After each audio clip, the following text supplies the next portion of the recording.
Welcome to Agri-Pulse Newsmakers, where we aim to take you to the heart of ag policy. I'm Spencer Chase.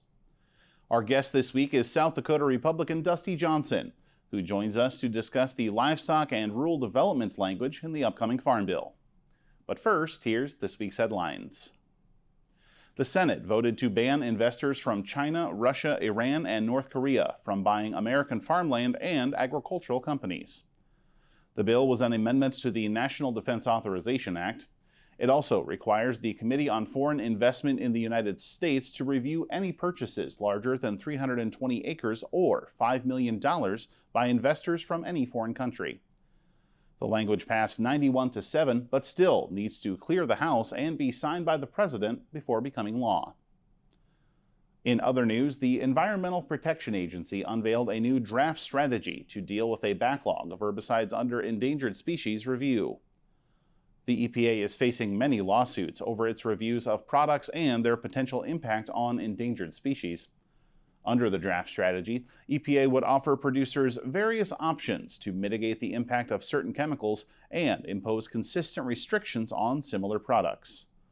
A quicker approach could offer benefits across the board. EPA says under its existing regime, completing the review of only the products in the legal system would still take until at least 2040. And finally, President Joe Biden issued a veto threat for a Republican spending bill that would cut funding for USDA and the FDA. According to the White House, the cuts go beyond what was agreed upon when the president reached a deal that raised the debt ceiling with House Speaker Kevin McCarthy. But the bill's existing budget cuts did not go far enough for many House conservatives who introduced a flurry of fiscal and social amendments that weighed heavily on the efforts of Republican House leaders to move the bill before the August recess. Congressman Dusty Johnson has emerged as an ally to House Speaker Kevin McCarthy and an influential voice on ag policy since his election in 2018. He says this appropriations process and the upcoming Farm Bill reauthorization could have some similarities. I do think the Farm Bill is going to be quite a journey. I think there are going to be a lot of amendments. I think there'll be quite an opportunity for people to be able to offer amendments. Now, a lot of them, like eliminating checkoffs or eliminating the sugar program, will be things that I'll be opposed. And I'm pretty confident that an overwhelming majority of the House are going to be opposed to, I would say, more aggressive policy changes like that.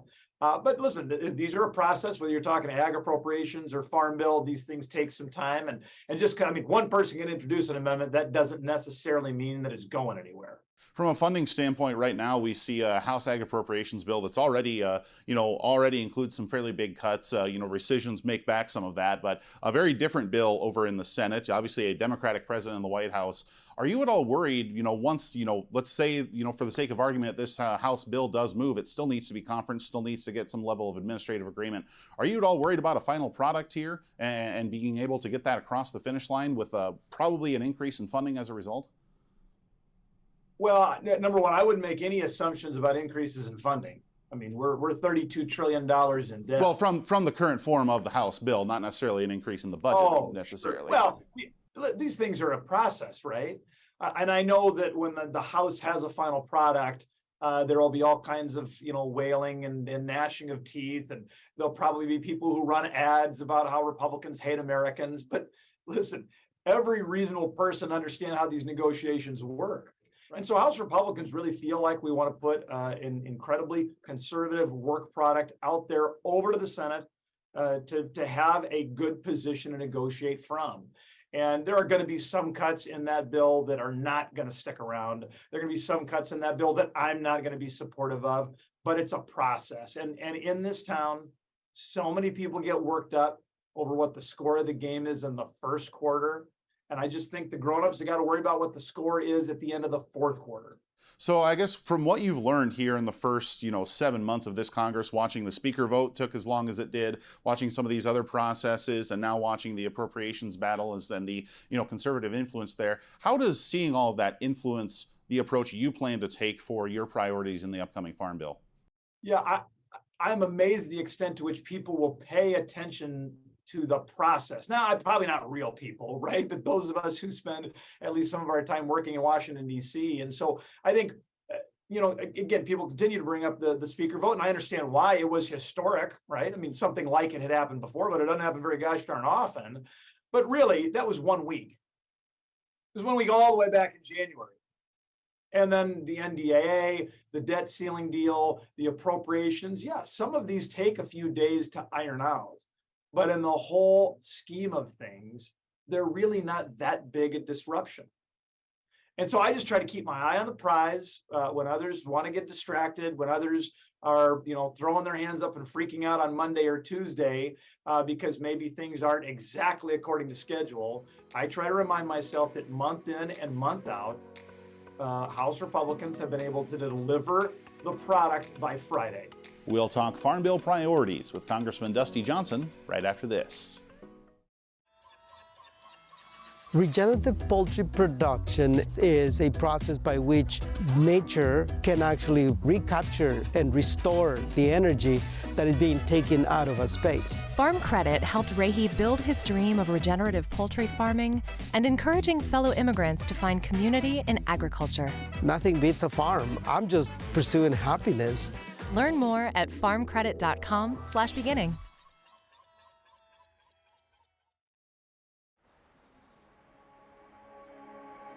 Farmers are always there for each other. We shed tears together, we celebrate together, but we also grow together. Farm Bureau is the largest general farm organization in the country. We have the farmers' back. If you're a farmer and you're not a member, we would welcome you into our Farm Bureau family. And if you want to know more about agriculture, come be part of this great family. Welcome back. South Dakota Republican Dusty Johnson says recent changes in the beef cattle markets won't change his efforts to add more price transparency in the industry. Yeah, and this is a frustration I think all of us who care about, the cattle industry should have. When prices are low, it seems like everybody wants to do something. Let's do anything. And then when prices recover, kind of all of that energy dissipates. It doesn't make any sense.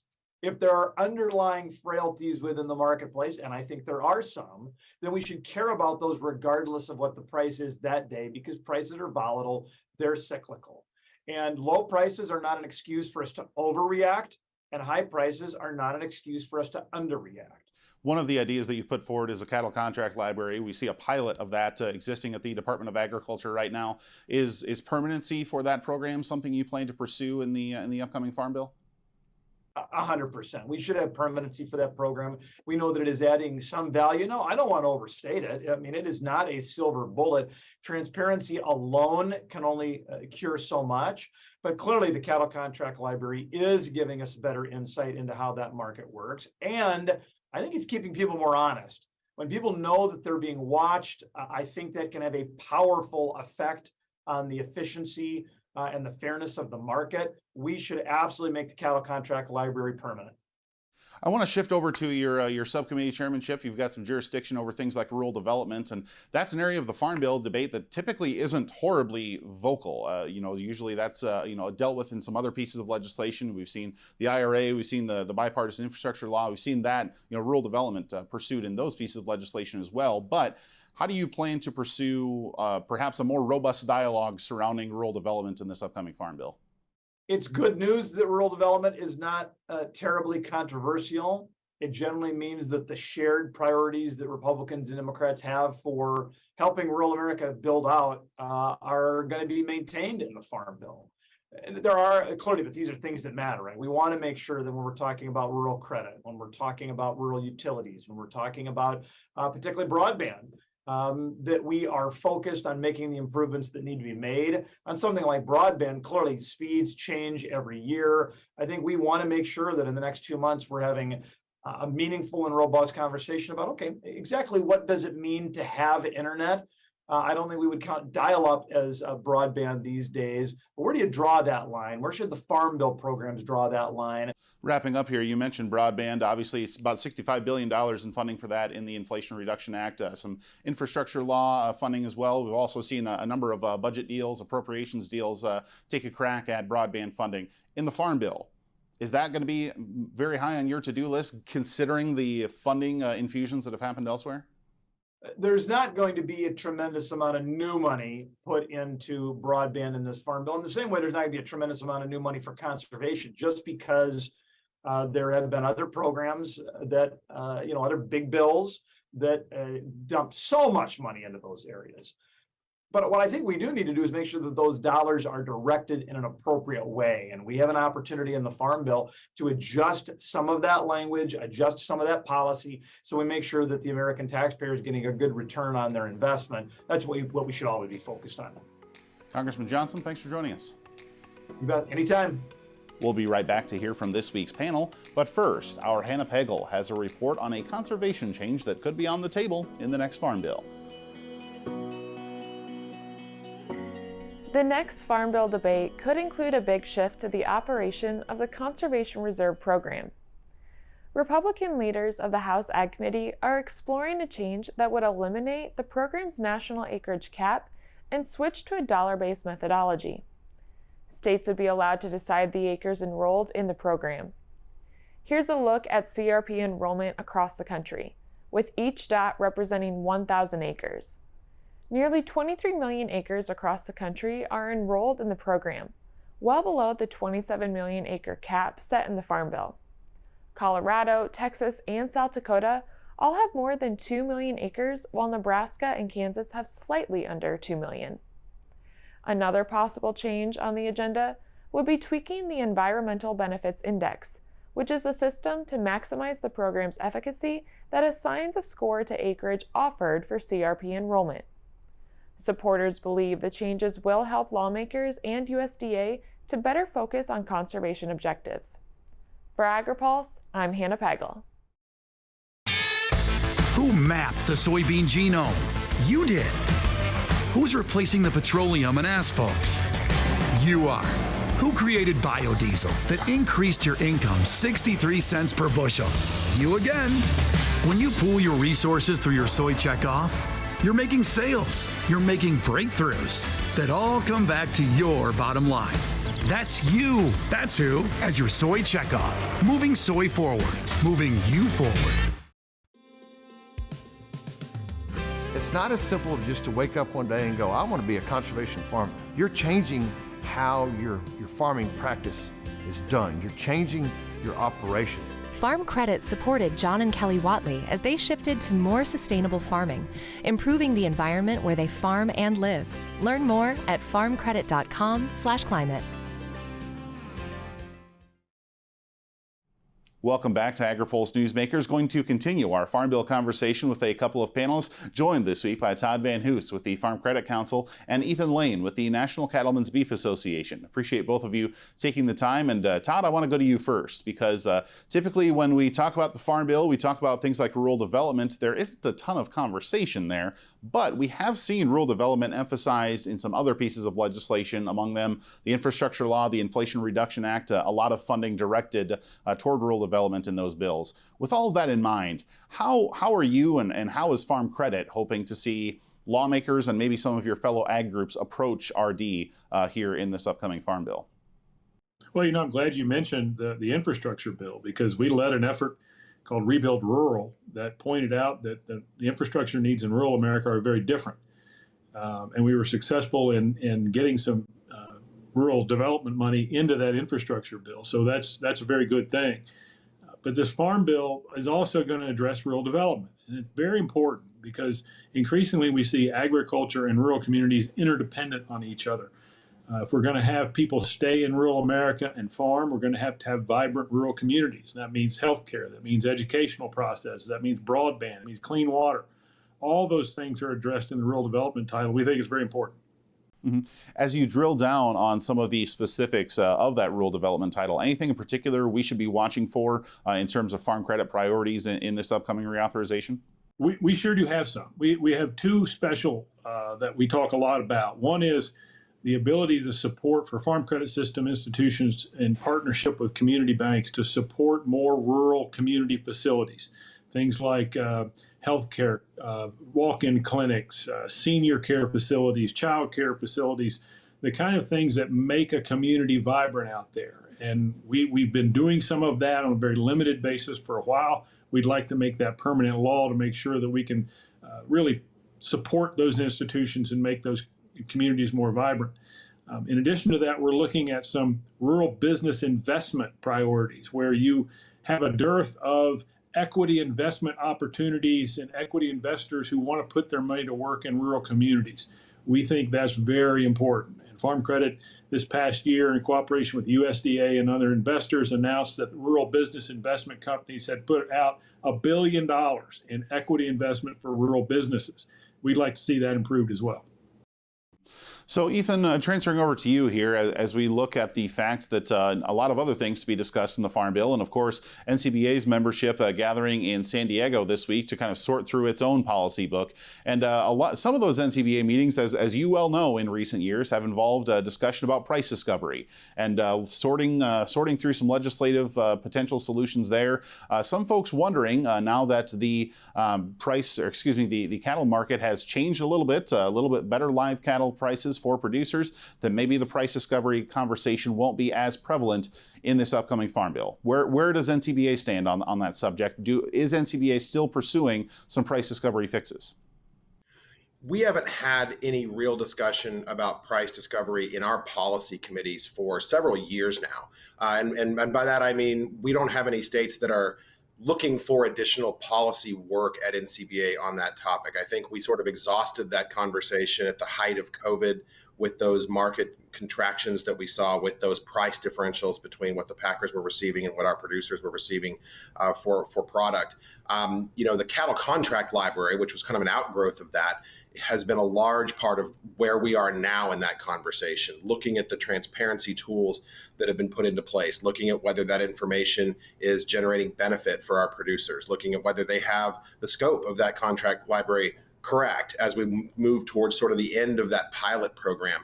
But I think that older conversation about, sort of setting limits on cash trade and targets or government intervention in the marketplace in that way really isn't a current conversation anymore. We'll be right back with more from our panel right after this. Did you know Agri-Pulse has all your favorite podcasts, including Open Mic, Newsmakers, and Drive Time? Take us wherever you go. Subscribe at agripulse.com or on Spotify, Google Play, or Apple Podcasts. Agriculture Future of America is a nonprofit building transformational leaders in food and agriculture. AFA prepares college students to join the workforce as innovative and engaged young professionals who will shape the future of agriculture. Head to agfuture.org to find out how you can get involved. The Senate and House Ag Committees are busy working on the next Farm Bill, which will cover commodities, specialty crops, livestock, and more. This legislation will impact every farmer, rancher, and rural business for the next 5 years. Make sure you don't miss insights and analytics that only Agri-Pulse and its top-notch team of well-connected experts can provide. Register today for a free trial at agripulse.com and click the subscribe button, or email us at pam@agri-pulse.com. You don't want to miss this Farm Bill coverage. Welcome back. The National Cattlemen's Beef Association is one of several farm groups vocally opposing an amendment on Capitol Hill regarding checkoff programs. NCBA lobbyist Ethan Lane says expect advocacy on that front to continue. Well, we're seeing a lot of new actors to that conversation. We're seeing the traditional folks that kind of in our own industries that don't like the checkoffs. But we're now seeing all of these sort of new animal rights focused groups that have really made getting rid of the checkoffs a priority, and it's fine for them to use the word reform, but when the net effect of that reform is eliminating those commodities' ability to promote themselves, they're gutting the checkoff programs. And I know they don't like that characterization, but that's reality. And that's, I think, why you're seeing so much more conversation about this is we're seeing those large animal rights groups fund smaller sort of AstroTurf type groups. We're seeing these new groups come out of nowhere that are claiming to speak for farmers and ranchers, yet don't seem to have any farmers and ranchers in their mix. But they're showing up. They're very much in the media. They're spending a lot of money on ad campaigns. They're engaging quite a bit.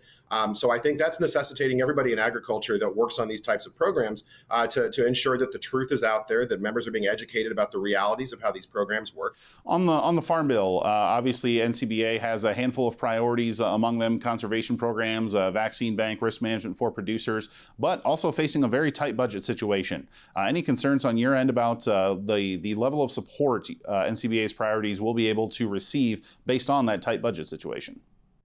Well, I think that ought to be at the top of everybody's list for those priorities in the Farm Bill. That's a tough task for Chairman Thompson and Chairwoman Stabenow to navigate the needs of everybody in agriculture, as well as the nutrition program with that limited budget. And we're watching those tight budget conversations play out on the appropriations side right now, and I think it would be naive to believe that those same types of strict fiscal discipline type mentalities aren't going to apply in the Farm Bill conversation as well.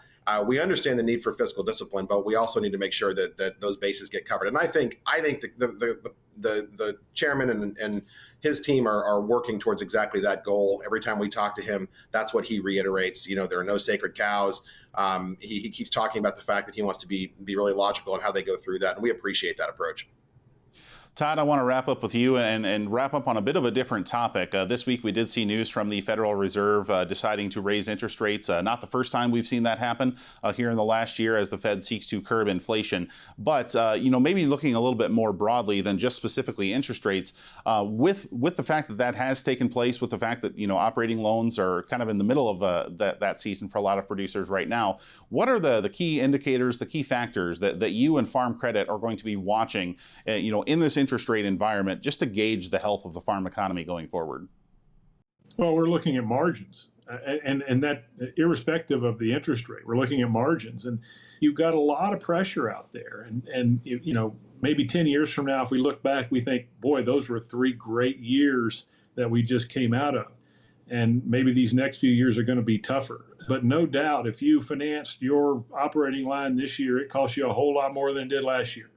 And we're doing everything we can to keep those interest rates down on the retail level, but we're paying the same thing for our money that we're passing along.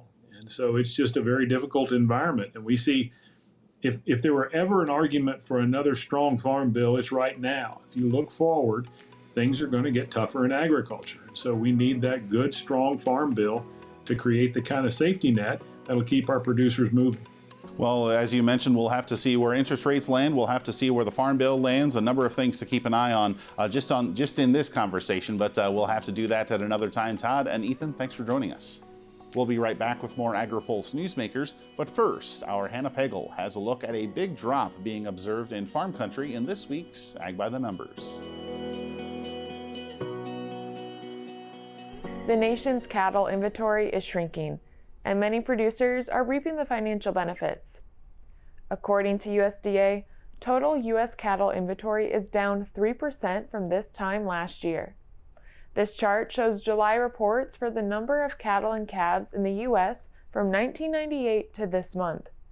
The gaps in 2013 and 2016 were caused by a lack of funding for the reports in that time frame. USDA's report shows there were just under 96 million head of cattle and calves on July 1st. Nearly every category in the report showed declines, including a 3% year-over-year drop for the country's herd of beef and dairy replacement heifers. As you can see, the current contraction in the cattle cycle began in 2020. Prices have been on the rise ever since. Many producers are taking advantage of the high prices, but some have been forced to sell due to drought and high input costs. Despite the price increases for live cattle, meat packers still need to keep their plants up and running, translating to thinner margins for packing plants and higher prices for consumers. For Agri-Pulse, I'm Hannah Pagel. Who mapped the soybean genome? You did. Who's replacing the petroleum and asphalt? You are. Who created biodiesel that increased your income 63 cents per bushel? You again. When you pool your resources through your soy checkoff, you're making sales, you're making breakthroughs that all come back to your bottom line. That's you. That's who, as your soy checkoff. Moving soy forward, moving you forward. Looking closer, seeing further. That's how we do it. At Curious Plot, we're driven to find what's next for agriculture, animal care, and food. We stay curious because that's what it takes to grow understanding.